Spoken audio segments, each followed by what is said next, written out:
Ça, c'est le corps meurtri de Marc Marquez. Et ça, c'est son sourire à toute épreuve. Yes! Perfect! J'ai eu la chance de le rencontrer pour un entretien exclusif. The 9-time world champion. Marc Marquez est 9 fois champion du monde. Considéré par certains comme le meilleur pilote de la planète, peut-être même de l'histoire. Dès ses débuts, il s'est différencié par son style, son talent et aussi son audace. Il est le pilote qui a atteint les plus hauts sommets du sport moto. Mais aussi les plus sombres aspects de la discipline. À 33 ans, il traverse de nouvelles tempêtes. Alors, quel est son secret pour garder le sourire? Perfect! Comment est-il devenu aussi fort? I win a lot, but also I suffer a lot. Qu'a-t-il appris de ses blessures? Ou bien, quelle est sa relation avec la France? French fans are super noisy and follow a lot the bikes. C'est ce que vous allez découvrir dans cette vidéo exclusive. Je suis extrêmement fier de vous présenter ce format pour comprendre un peu mieux qui est vraiment Marc Marquez. Avant de vous parler de ma vidéo, il faut que je vous parle rapidement de mon partenaire que j'ai retrouvé à l'occasion du Grand Prix de France, AMV. Et je parle en connaissance de cause, je viens de passer mon permis auto, j'ai galéré avec des devis compliqués, des procédures pas claires, jusqu'au jour où j'ai découvert AMV. AMV, c'est l'assurance des deux roues qui comprend les deux roues. Et c'est pas juste un slogan. Parce que AMV, c'est l'assurance spécialiste moto depuis des années, avec des contrats modulables selon vos besoins. Tu compares, tu vois en direct si tu payes trop, et surtout, tu peux moduler tes garanties. Ta moto reste au garage, tu baisses, t'économises, tu repars rouler, tu réactives. En 3 minutes en ligne sur amv.fr, tu fais ton devis, même depuis ton canapé, à minuit. Et il n'y a pas de franchise kilométrique, donc si t'as un pépin, même en bas de chez toi, l'assistance vient. Et si jamais t'as un pépin, l'assurance AMV c'est 7 jours sur 7, 24 heures sur 24, on te laisse jamais seul. Alors oui, fais-moi confiance, le meilleur endroit pour assurer ta moto, c'est chez des spécialistes. Si tu roules en deux roues, va checker ton tarif chez AMV, le lien est en description, en commentaire et sur ce QR code. Merci AMV de soutenir la chaîne, on revient à notre vidéo. Voilà, merci aux motards qui iront faire un tour, ça finance mes vidéos. Alors bienvenue sur la chaîne. Aujourd'hui, on plonge dans une enquête totale. La cible est au centre, Marc Marquez, l'homme aux 9 titres mondiaux. Il y a quelques jours, j'ai donc eu un privilège infini grâce à Audi Educative France, m'asseoir à côté de la légende juste avant le Grand Prix de France. J'avais mon bloc-notes, des caméras et des questions, alors il ne restait plus qu'à les poser. I have some questions for you. Are you ready? Yeah, of course. Là, vous avez vu, ce sourire. Il ne le lâche jamais. C'est presque sa signature. Un pilote touchant, attachant, qui n'hésite pas à rire devant la caméra. Et ça, à son arrivée en MotoGP en 2013, c'était assez nouveau. Parce qu'à cette époque, le mythe du pilote à moto, c'était le biker au sang-froid, dur à cuire, qui savait s'amuser certes, mais qui savait surtout se faire respecter et dicter sa loi. Assez loin du rookie dynamique, explosif, au sourire attachant, presque enfantin, qu'affichait Marc Marquez. Alors, je lui ai posé la question droit dans les yeux. Est-ce que c'est ça, son secret pour rester au sommet? Is it your secret to stay at the top, to stay positive? I mean, I try always to be positive. For example, the first part of this season is not the best one and what we expect, and I'm suffering more than usual, but the smile more or less is the same. Of course, when you are suffering it's more difficult, but always I try to check the positive of every situation. Yeah, that helps me a lot to come back from the injuries and especially to keep the pressure under control. Surtout, garder la pression sous contrôle. Ce n'est pas juste une question d'image. En fait, ce sourire, c'est un mécanisme de défense absolu. Dans un paddock où les caméras scrutent la moindre de vos faiblesses, où les constructeurs vous mettent une pression à plusieurs millions d'euros sur les épaules, montrer de la frustration, c'est donner une arme à votre adversaire. Ce sourire, c'est son armure. C'est ce qui rend fou ses concurrents. Vous venez de le battre, ça ne l'empêche pas de sourire. Il vient de chuter à 200 à l'heure, il se relève et tire le positif. Psychologiquement, c'est terrifiant pour ses adversaires. C'est comme s'il était toujours bien là, à sa place. Please don't change anything about yourself. Et il faut dire qu'il a toujours voulu être là. La moto, c'est toute sa vie. Il faut bien comprendre d'où vient Marc Marquez. Si. Je vais pas vous refaire le récit, j'ai sorti une vidéo sur l'histoire de Marc Marquez il y a un an que je vous conseille d'aller voir. Non, ce que je vous ai pas dit, c'est que j'ai eu la chance de croiser Marc Marquez 2 fois dans la même journée. Ah yeah, I mean it's my life. Et cette fois-ci, c'était au siège Ducati, à Paris. Un événement en plein cœur de la capitale, sur les Champs-Élysées donc, où j'ai eu 5 minutes chrono pour approfondir mon sujet. Je lui ai donc proposé un vrai ou faux sur le tout début de l'aventure. True or false? Ça va vous permettre de faire quelques révisions et de vérifier si Marc maîtrise bien les bases. Alors on est parti. Tu avais 5 ans quand tu as eu ta première moto, et j'ai évidemment la preuve. False, I was 4 years old. We see. Dic que aquesta moto, que és més petita, quants anys tenies quan la vas demanar? Three. I received when on January and I start to write on February that I was 4, but yeah, I was 3. Okay. Yeah. Ton pilote préféré, c'était Dani Pedrosa. Yes, Vull ser pilot de motos professional, com el Dani Pedrosa. that's true. No, that one is true. Tu rêvais d'être champion du monde quand tu étais petit. Yes, it's true. I was dreaming to be world champion, but to be like the riders of that I was watching in the TV. Jo he somiat 2 o 3 vegades d'arribar al Mundial i guanyar. Marc rêvait d'être ici. Alors oui, il garde le sourire. Mais surtout, il est ultra compétitif, comme habité par ses rêves d'enfant. Sí, Et cette psychologie, elle prend tout son sens dans les secondes qui précèdent le départ. Le moment où tout le monde se tait, où plus personne ne peut analyser son visage. Et justement, à Jerez cette année, Marc a réalisé un envol exceptionnel. Pour ce départ, il a reçu le prix du Best Starter. Et avec 96 pole positions en carrière, il détient un record. Marc sait exactement ce qu'il faut faire à ce moment-là.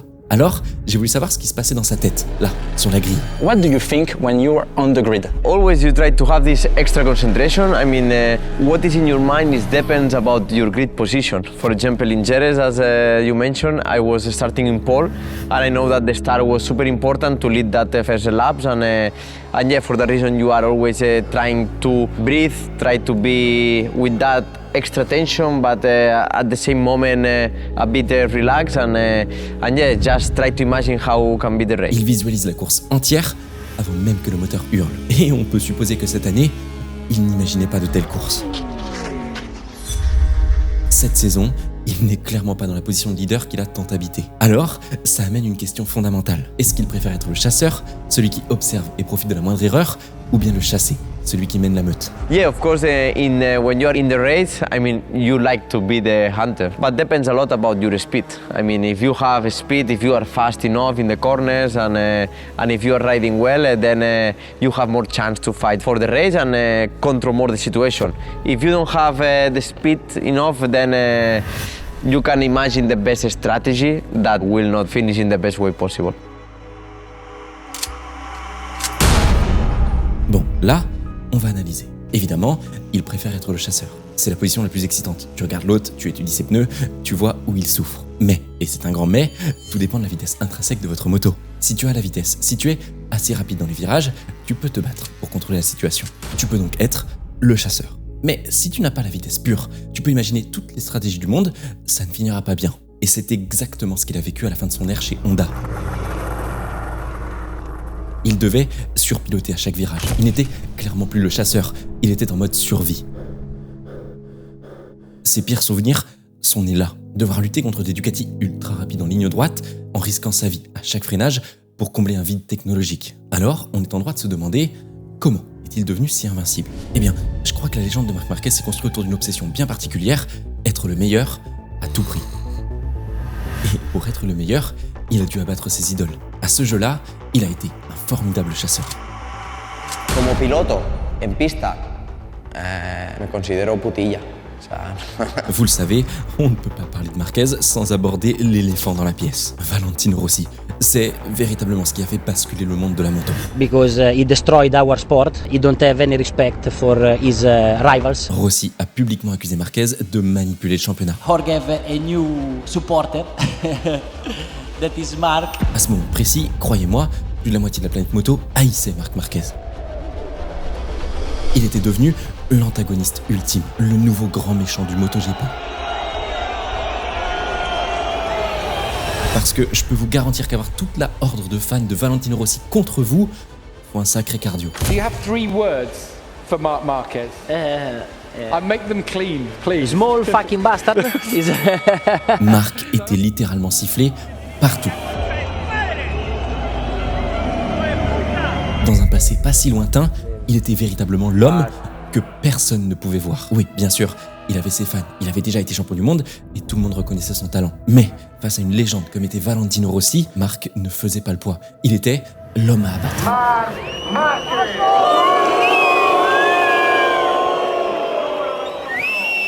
Mais vous savez quoi? Ça l'a rendu encore plus fort. N'importe quel autre pilote aurait été broyé par la pression de millions de fans de Rossi en colère. Lui a utilisé cette haine comme un carburant. Il a compris que pour marquer l'histoire, il ne fallait pas seulement être aimé, il fallait être craint. Regardez le profil, c'est une règle que vous pouvez appliquer sur énormément de pilotes de l'histoire de la course. Et je crois que c'est ça, la vraie naissance du monstre Marquez. Pour faire ça, Marc Marquez ne devait pas se contenter d'être rapide. Il a dû redéfinir les limites physiques de ce qu'une moto peut encaisser. Dans l'ère moderne, les motos prennent des angles incroyables. Sans déconner, dans un autre temps, poser le genou était déjà un exploit. Marquez et les autres, eux, ont posé le coude, puis carrément l'épaule. Ils ont fait exploser les angles de télémétrie. On a enregistré chez Marc des angles d'inclinaison hallucinants. Alors bien sûr, parfois ça ne passe pas. Mais cette culture du risque lui permet d'être particulièrement redoutable dans une condition précise, la pluie.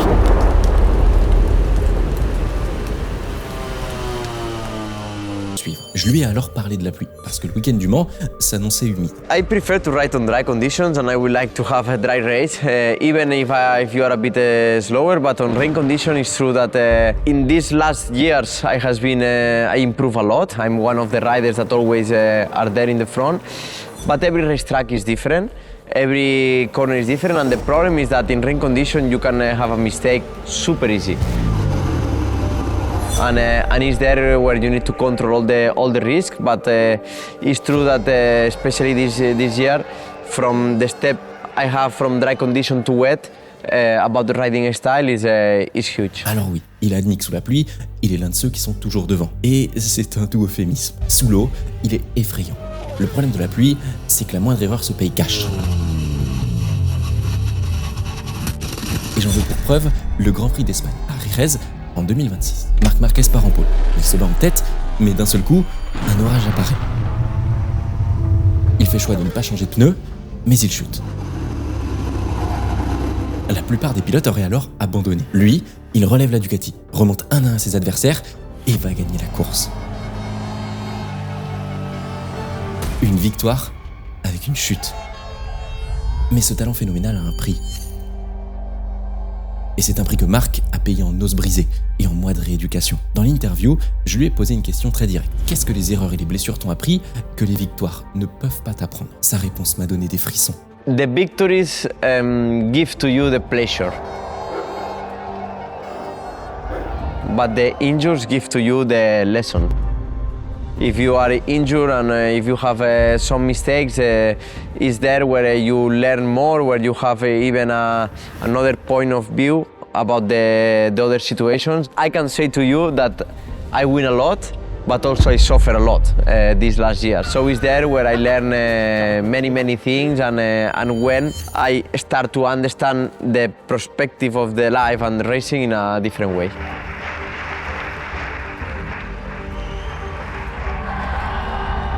Pour comprendre l'ampleur de cette souffrance, il faut regarder les statistiques. Plus de 250 chutes en carrière, et avec elles, de nombreuses blessures. À Jerez en 2020, fracture ouverte de l'humérus.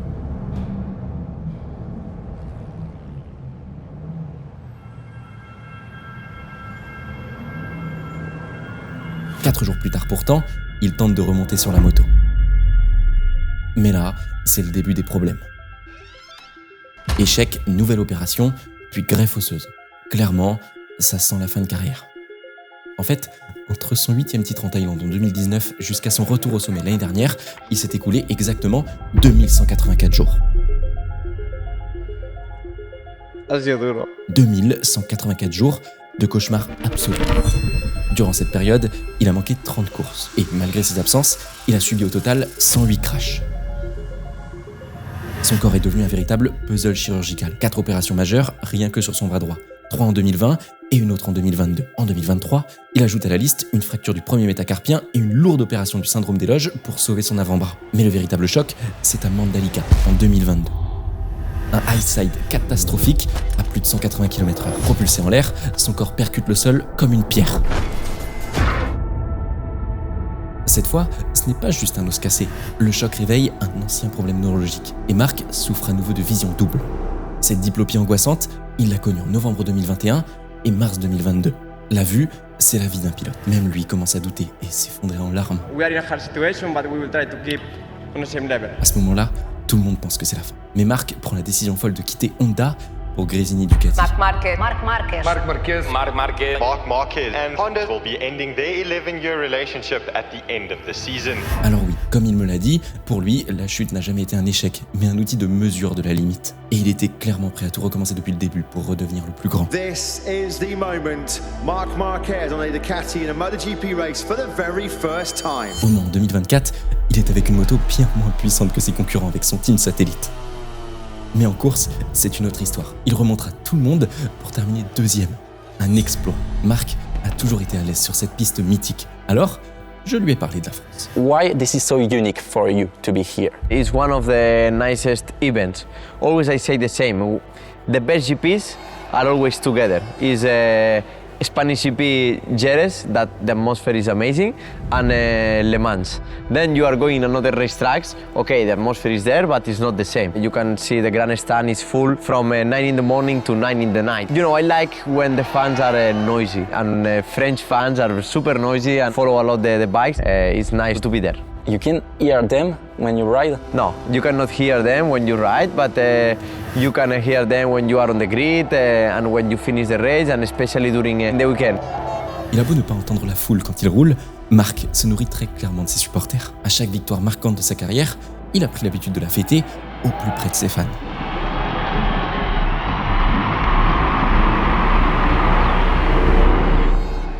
Alors forcément, une ambiance comme le Mans, ça le galvanise, ça le rend meilleur. Bon, en revanche, ne comptez pas sur lui pour parler un peu français. J'ai essayé, ça a donné séquence. Can I teach you some French word? Yeah, of course. It's like les supporters français sont incroyables. Les supporters français sont incredibles. Yes! Perfect. Bon, la réalité, c'est que cette partie est déjà montée par Audi. Non, dans les faits, on a pris 3 minutes à réviser ces quelques mots. Clairement, il parle pas du tout français. Les supporters français sont incroyables. The second one, sont incroyables. Sont incroyables. It's incredible, means. Yeah. Les supporters français sont incroyables. Sont incroyables. Now Marc Marquez in French. So, les supporters français sont incredibles. Mais revenons à son cœur de métier.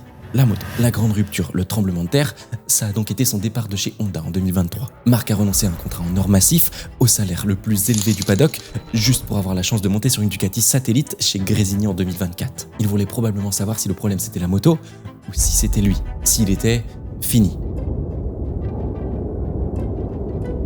La réponse, il l'a donnée au monde entier en 2025.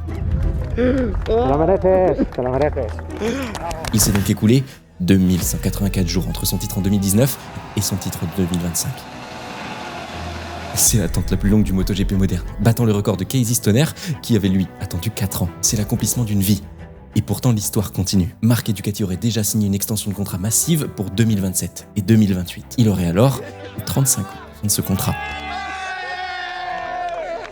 Mais pour l'instant, nous sommes en 2026 et la saison est loin d'être gagnée. À l'heure où on se parle, il est même en grande difficulté en championnat. Ce qu'il s'est passé il y a quelques jours au Mans, juste après mon interview, dépasse l'entendement. Un classique. Les images dans le box Ducati font froid dans le dos. Le verdict médical tombe, fracture du pied. 0 point en sprint, le dimanche, il est forfait pour le Grand Prix. On le voit quitter le Mans en boitant, le visage fermé. La solution logique semblait qu'il mette un terme à sa saison pour prendre le temps de se soigner. Mais pas Marc. Non, Marc, lui, a choisi de revenir 20 jours plus tard sans même savoir s'il était capable de remonter sur une moto. I don't know, the doctors don't know, nobody knows what will going on in the future, but I know that I will try. Il a le pied cassé, une épaule fraîchement suturée et il s'élance sur l'un des circuits les plus rapides et les plus physiques du monde. C'est cette folie-là, Marc Marquez. Thanks a lot, it was a pleasure to have you here. Thank you very much, my pleasure. Et je vais terminer là-dessus. Alors pour répondre à la question, qui est vraiment Marc Marquez? Je crois que c'est un paradoxe vivant. C'est un homme capable d'encaisser 250 chutes en gardant le sourire. C'est un génie de la physique qui a voulu contrer la gravité. C'est un guerrier qui préfère risquer de se casser plutôt que d'accepter la défaite. L'histoire s'écrit sous nos yeux. Il court après ce 10e titre pour devenir incontestablement, au moins au palmarès, le plus grand pilote de l'histoire moderne. Merci d'avoir regardé cette vidéo. J'espère que vous l'avez appréciée. C'était dingue de pouvoir avoir Marc Marquez en entretien sur cette chaîne. Perfect. Merci à Audi, grandement à Ducati qui m'a permis de le rencontrer à 2 reprises et à AMV d'avoir sponsorisé cette vidéo. Pensez à la partager si elle vous a plu. Abonnez-vous pour ne pas manquer mes prochaines. Prenez soin de vous. Encore une fois, c'était dingue comme moment. Ça, c'est pas écrit dans mon script, mais c'est tellement grâce à vous. Merci. Ouais, merci. C'était...